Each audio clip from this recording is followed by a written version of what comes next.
ever 10 of BookTok's most hyped favorites, and it almost put me into a reading slump. BookTok has convinced millions of people to buy specific books, but the hype does not always meet our expectations. Today, I'm going to be sharing 10 BookTok books that I personally did not enjoy and also why. If you have felt alone disliking these books, this video is for you. Before we get into these books, I would just like to say reading is incredibly subjective, so if any of these books you loved or are your favorite books, do not take this to heart.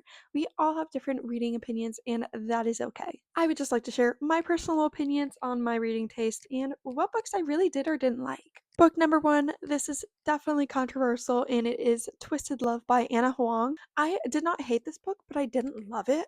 I ended up giving this book 3 stars. I can see why everyone loved it. The grumpy sunshine trope, the protective male love interest, and how it's just a quick and addictive read overall.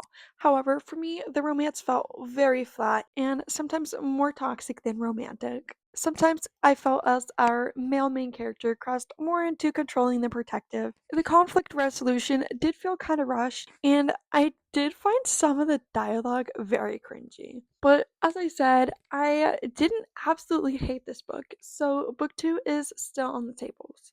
Number two, we have We Were Liars by E. Lockhart. This book has gained so much popularity, it even has a TV show adaptation now. However, I just simply cannot understand the hype. I DNF'd this book roughly 100 pages in. I just couldn't get into it. I couldn't emphasize or relate to our main characters at all, and it just wasn't something I was enjoying at the end of the day, so I decided to DNF it. I know that people love the twists, but I couldn't get enough interest in this book enough to care and get to the end to find out what it was. The writing style of this book felt a little distant for me, and the story never emotionally pulled me in, which made it an easy DNF for me. Book number three, we have The Unhoneymooners by Christina Lauren. This one truly surprised me because I usually love Christina Lauren's books, and Enemies to Lovers is usually where it's at. However, I just did not love this one. I ended up giving it 2 stars overall. I could see where the hype is about it. I mean, I love a good tropical setting, forced proximity on a honeymoon. The banter between the main characters and Christina Lauren's signature rom-com vibes are absolutely amazing. However, it was just the main characters, more specifically our female main character, Olive.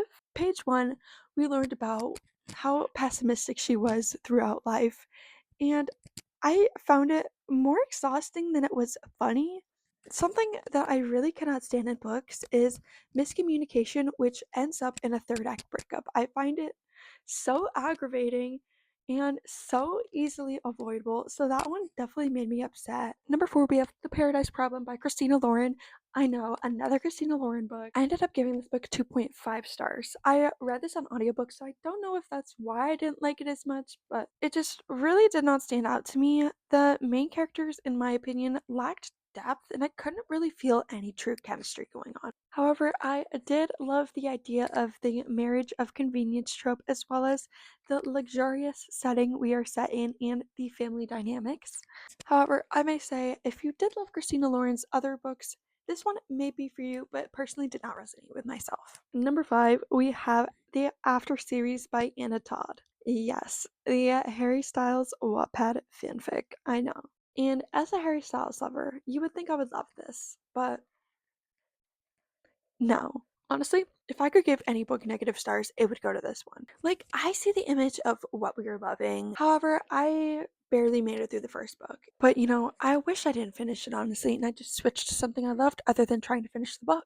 The constant breaking up and getting back together was just so exhausting, and I just was so sick of reading about it after however many pages. Eventually, I just couldn't root for a couple that brought out the worst in each other. Cheating is usually the number one thing that I cannot get over if it's in a book, and it just really just makes it something that I don't enjoy. So it was very, very difficult for me to continue this series. However, I could just be the wrong audience for this book. It had a bunch of tropes that I personally don't like. So if you love very angsty, dramatic romances, hey, this could be your thing.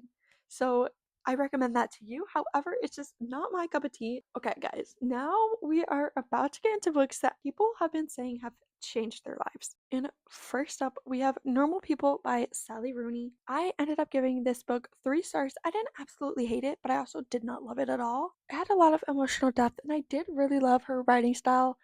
Apart from the no quotation marks in this book, it made it very difficult for me to know who is talking and basically like where we are. So that was a little confusing on that part. And also, I found both main characters very frustrating in their inability to communicate with one another.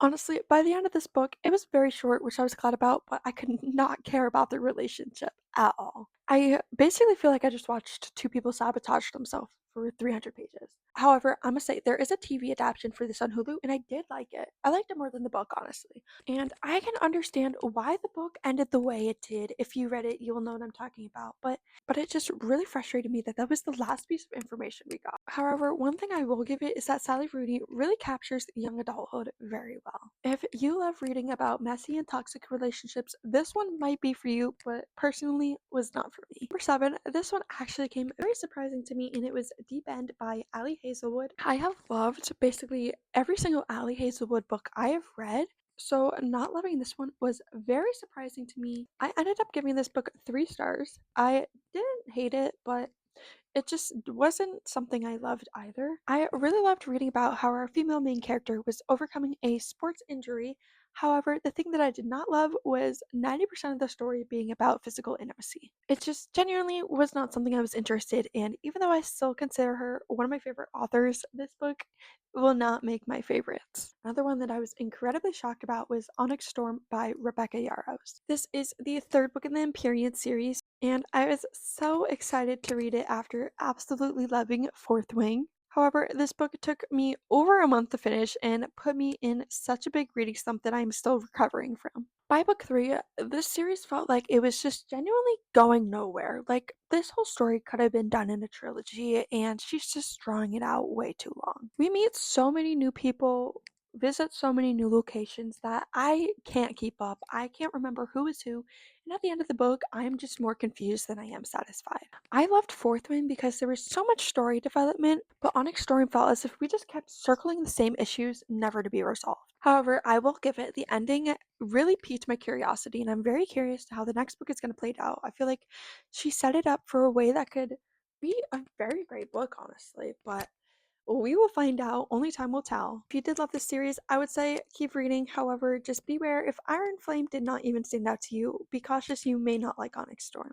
Number 9, Watch Me by Tahera Mafi. She is the author of the Shatter Me series, which is one of my favorite YA dystopian series. However, she made a spin off series following James, the youngest character in Shatter Me, and I ended up giving this book 1.5 stars. I don't know if I rated it so low because I was expecting so much more or if I genuinely didn't like it. This felt more like an unnecessary extension of a series that already ended on a perfect note. I was so excited for this book to come out, having loved the Shatter Me series so much, but I did not love the plot or how hard it tried to live up to the hype of the first series.